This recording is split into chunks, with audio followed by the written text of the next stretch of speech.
C'est lancé. Shalom. Nous allons donc répondre pour vous aujourd'hui à la question de savoir ce qu'est l'entrepreneuriat. Eh bien, je dirais que entreprendre, faire de l'entrepreneuriat, c'est concevoir, c'est penser, c'est mettre en œuvre, c'est réussir et c'est surtout faire perdurer, donc assurer une survie d'un projet. Il s'agit d'orchestrer, d'organiser, de mettre en œuvre des actions ayant pour vocation de satisfaire un besoin ou d'atteindre un objectif. En général, quand on parle de l'entrepreneuriat, ça peut être dans n'importe quel domaine. On peut faire de l'entrepreneuriat social, on peut faire de l'entrepreneuriat politique, on peut faire pas mal de choses. Mais en général, on va le considérer comme de l'entrepreneuriat dans le domaine économique, donc dans le domaine des affaires. Première chose, un entrepreneur, ce n'est pas juste quelqu'un qui fait une affaire ponctuellement. On peut par exemple, je donne un exemple des démarcheurs, on peut être là, on voit des gens qui veulent vendre un bien immobilier, on voit d'autres qui veulent en acheter, on les met en contact, on fait une commission là-dessus. Ce n'est pas vraiment de l'entrepreneuriat. C'est juste saisir une opportunité d'affaires, ça permet de gagner de l'argent, mais ce n'est pas vraiment de l'entrepreneuriat. L'entrepreneuriat, c'est de concevoir une organisation dont on va assurer la bonne gestion afin de pouvoir, de manière pérenne, de manière durable, assurer la fourniture d'un produit ou d'un service ou d'un résultat qui vient régler un problème dans l'environnement. Et donc, il ne faut déjà pas que chaque personne qui fait une petite affaire à gauche à droite te dise entrepreneur. Cela étant, il faut des capacités données pour être entrepreneur. Il ne suffit pas de vouloir pour être entrepreneur. Certaines personnes se lancent dans l'entrepreneuriat quand ils ont échoué partout ailleurs ou quand ils sont incapables d'être de bons employés. Croyez-moi, celui qui ne peut pas être un bon employeur ne peut pas être un bon entrepreneur. Parce que c'est beaucoup plus difficile d'être entrepreneur que d'être employé. L'entrepreneur, c'est celui qui va prendre les risques. Quand à la fin du mois, parce qu'ils se sont mal organisés, il n'y a aucun résultat, il n'y a pas de chiffre d'affaires, il n'y a pas de profit, les employés s'en foutent. Ils attendent leur salaire. Mais l'entrepreneur ne peut pas s'en foutre. Il va devoir payer leur salaire, il va devoir payer les loyers, il va devoir payer parfois les taxes, il va continuer de dépenser de l'argent, d'investir. La deuxième chose que je dirais en rapport avec ça, c'est que l'entreprendre, ce n'est pas avoir une poule aux œufs d'or. L'entreprise n'est pas une poule aux œufs d'or. L'entreprise est un poussin. Ce n'est pas quelque chose qu'on dit j'ai faim, je vais acheter une entreprise ce matin, je vais créer une entreprise ce matin, le soir, demain matin, je vais pouvoir manger les fruits de ça. Non, l'entreprise n'est pas une poule qui donne des œufs d'or. L'entreprise est un poussin. Vous achetez le poussin, c'est vous qui allez le garder, le protéger, le tenir au chaud, le nourrir, le vacciner, le soigner et prier pour que si entre-temps il n'est pas mort, vous finissez un jour par avoir l'opportunité de pouvoir manger ses fruits. Donc ce n'est pas quelque chose qui est rapide. En général, j'estime qu'il faut être rassasié pour lancer une entreprise. Il ne faut pas en être au point de devoir attendre l'entreprise pour manger demain ou après-demain, ni dans un mois, ni dans 2 mois, pour créer une entreprise. Il faut avoir déjà comblé ses besoins élémentaires, soit parce que vous êtes encore chez vos parents, soit parce que vous avez une autre source de revenus, soit parce que vous avez des économies, soit parce que vous êtes chez votre grand frère, votre tante, quelqu'un qui s'occupe de vous. Si vous n'avez pas de quoi manger, vous n'avez pas de quoi vous loger, vous ne pouvez pas créer l'entreprise parce que vous n'allez pas avoir les moyens de faire ce qu'il faut pour qu'elle vive, qu'elle prospère et qu'elle joue porte fruits. Parce que ça prend du temps de créer une entreprise et on a toujours tendance à croire qu'il suffit de, il suffit de, il suffit de. Rien n'est aussi simple que ça. Quand vous vous y mettrez, vous réaliserez bien vite que ce n'est pas aussi simple que ça, que c'est bien plus compliqué que cela. Et donc, il faut des capacités, il faut des compétences, il faut des savoirs, il faut des savoir-être, il faut des savoir-faire, il faut des aptitudes.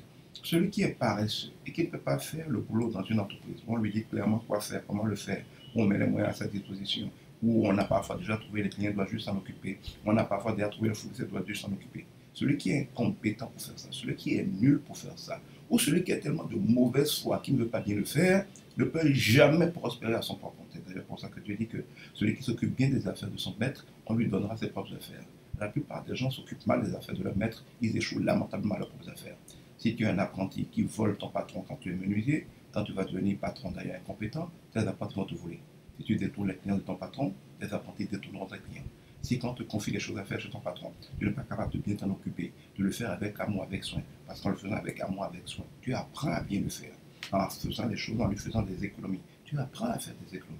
En faisant les choses de manière excellente, tu apprends à être excellent. En respectant l'intellect que ton patron t'a demandé de respecter, tu apprends à être ponctuel. En traitant bien les clients de ton patron, tu apprends à bien traiter tes propres clients demain. Si tu es un mauvais apprenti, un mauvais employé, un cancre, un malhonnête, comme beaucoup de gens, et qu'un jour tu te fâches, bon, c'est le patron qui gagne beaucoup d'argent, tu te fâches, tu t'en vas, je te prophétise, c'est inévitable. Comme on dit en Fongue Belosso, la vie a ses règles, personne n'y échappe. Tu vas sur sa parole pour l'accomplir. Tu vas échouer lamentablement. Et en général, quand on voit un patron, un entrepreneur qui échoue lamentablement, c'est généralement un très mauvais employé, c'est quelqu'un de malhonnête qui est censé être préparé, censé s'y être disposé efficacement, s'est levé un jour et a cru que par convoitise, il était simple patron. Parce que souvent, les employés ne savent pas tout ce qu'un entrepreneur va subir, tout ce qu'il va investir, tout ce qu'il va préparer en arrière-plan pour qu'une entreprise existe. Ils ne connaissent pas ces défis tous les jours. Ils ne savent pas quand est-ce qu'il doit aller s'endetter pour continuer de faire certaines choses. Ils ne voient pas tous les sacrifices qu'il fait. Mais quand pendant des mois, rien ne se passe, que lui, il est en train de les payer, de payer l'électricité, de payer le loyer, ils sont bien contents. Le jour où ils vont voir passer un chèque de 1 million, ils vont s'imaginer que c'est eux qui ont travaillé, que le patron est en train de prendre 1 million, qu'eux n'ont rien eu, que le patron est méchant. Ils vont bêtement comme ça, excusez-moi, il n'y a pas d'autre mot pour dire bêtement comme ça, penser que le patron est en train de les voler. Et c'est là que naît la jalousie, c'est là que naît la convoitise, c'est là que naît la frustration. La frustration. Au lieu de bien faire les choses, ils vont commencer à mal faire les choses, ils vont commencer à essayer de gérer les clients de leur patron derrière, alors qu'il est menuisier qui sait à peine commencer à couper le bois, il ne sait pas encore faire une table droite, mais il estime que lui-même il est déjà capable d'être menuisier, il va quitter son patron, il va d'abord commencer à détourner les clients de son patron, à un moment il va quitter son patron et il va trouver ses simples affaires. Il n'a pas encore appris à régler les problèmes qui arrivent. Parce que dans le métier, dans tout métier, il y a des problèmes qui arrivent. Dans tout métier, il y a des défis auxquels on doit faire face.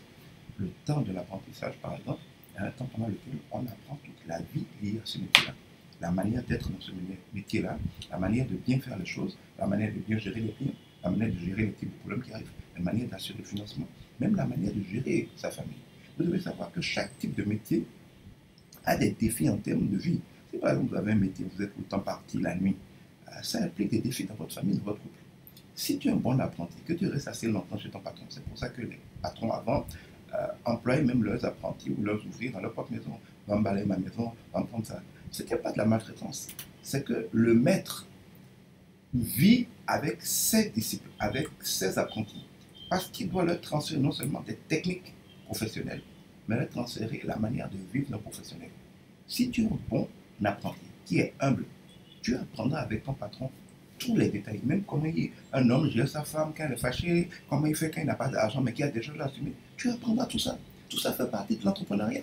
Si tu es entrepreneur et que, bon, à un moment, tu n'as pas encore fait de profit et que ta femme te met la pression, que tu prends le capital ou l'argent que le client t'a confié pour aller d'abord acheter la robe que ta femme veut parce qu'il y a une cérémonie samedi, quand le client viendra, tu vas commencer à fuir.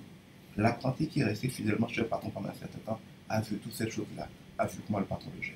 Bref, entreprendre, c'est être quelqu'un qui a l'état d'esprit, la force, la manière de penser, les capacités, la manière de communiquer, la sagesse, le leadership, les esprits, le management, tout ce qu'il faut pour qu'une entreprise marche.